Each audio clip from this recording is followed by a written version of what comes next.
E aí galera, beleza? Vamos começar aqui uma videoaula falando um pouco sobre distribuição eletrônica ou sobre o diagrama de Linus Pauling, que é esse diagrama que está aqui abaixo. Ó. Esse diagrama vocês podem encontrar nas tabelas periódicas, tá? E eu vou explicar um pouquinho desse diagrama para que vocês possam conseguir fazer as distribuições eletrônicas dos elementos químicos, tá bom? Bom, pessoal, primeiro vamos falar um pouco sobre esses números grandes que temos aqui, ó, 1, 2, 3, 4, 5, 6, 7, ou aqui na segunda coluna, ó, 2, 3, 4, 5, 6, 7, 3, 4, 5, 6 e 4, 5. Quem que são esses números aqui? Esses números, eles são os níveis de energia. Antigamente chamavam os níveis de energia eram chamados de camadas, né? Um átomo, por exemplo, podia ter a camada K, a camada L, M, N, O, P, Q.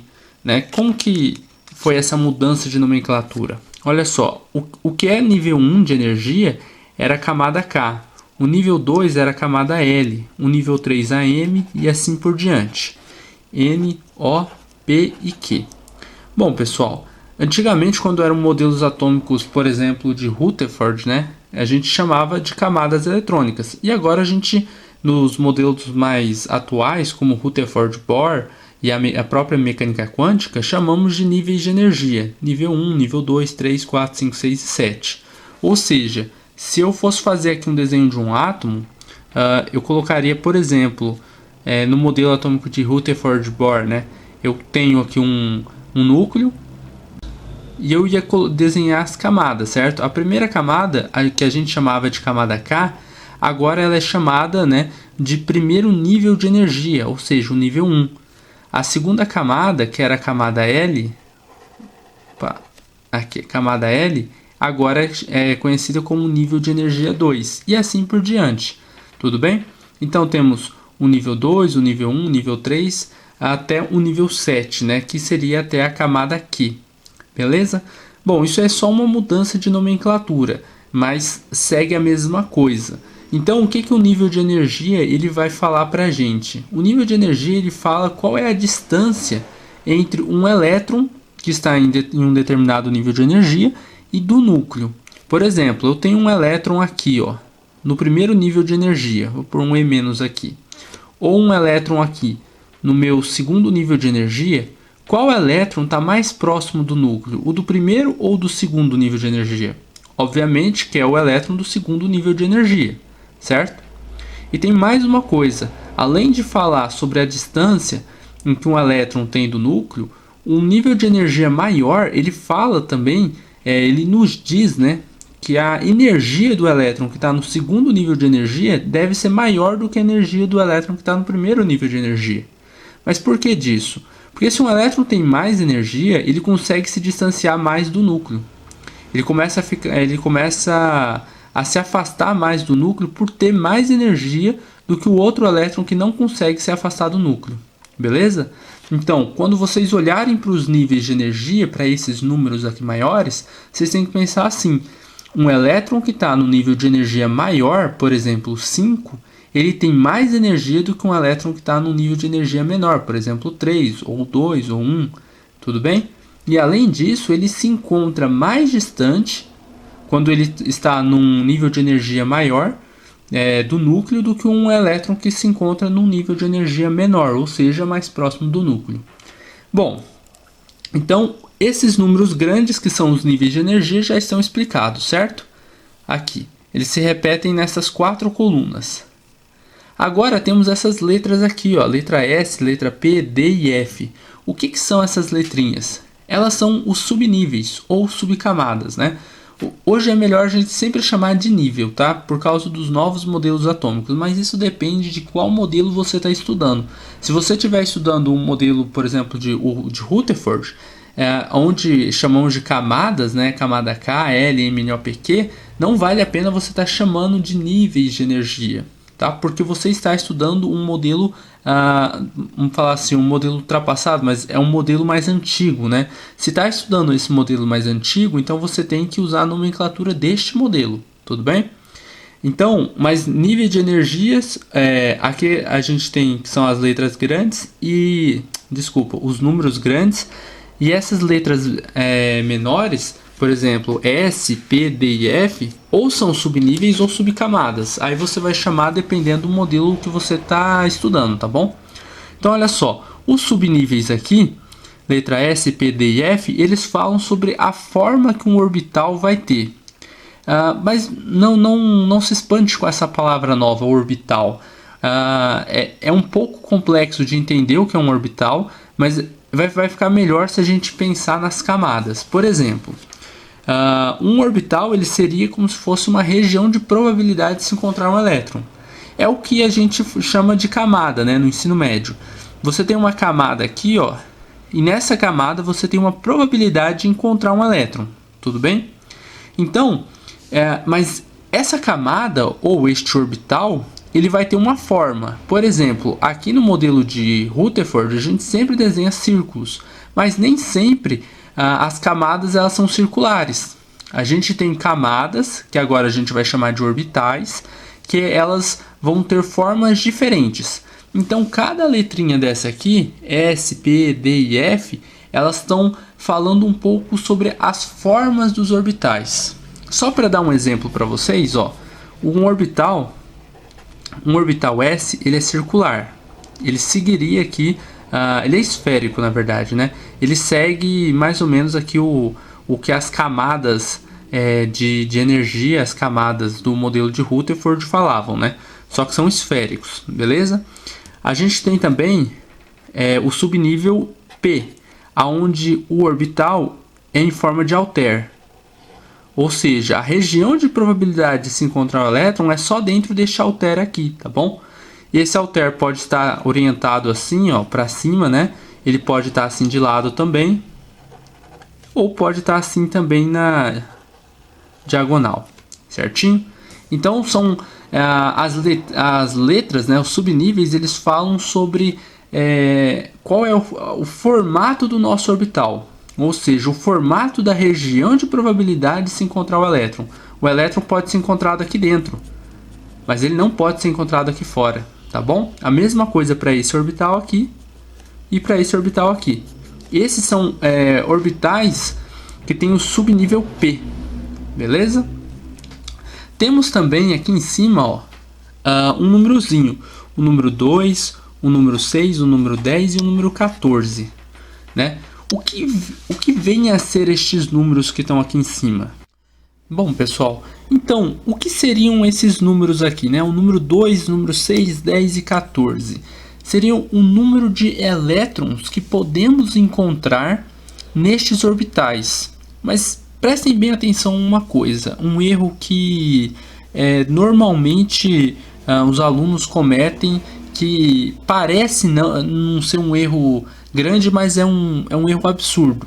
É o seguinte, pessoal, cada orbital, cada região de probabilidade, ele pode ter apenas 2 elétrons, tá? Não pode ter mais do que 2 elétrons, apenas 2 elétrons. Aí quando eu falo assim, ó, no orbital de subnível S, eu posso encontrar 2 elétrons. Aí tudo bem. Quando eu falo que no orbital de subnível P eu posso encontrar 6 elétrons, aí está um erro absurdo. Parece que eu estou colocando 6 elétrons dentro de um orbital, o que não é verdade. O que acontece é que quando eu tenho um subnível P, eu tenho 3 orbitais. Em cada um desses orbitais eu posso colocar 2 elétrons. Como eu tenho 3 orbitais, eu posso colocar 6 elétrons no subnível P. Mas sabendo que dentro do subnível P temos 3 orbitais. No subnível D, podemos ter 5 orbitais. E dentro dos 5 orbitais podemos acoplar 10 elétrons. A mesma coisa para o subnível F, que temos 7 orbitais e dentro dele podemos ter até 14 elétrons, tá bom?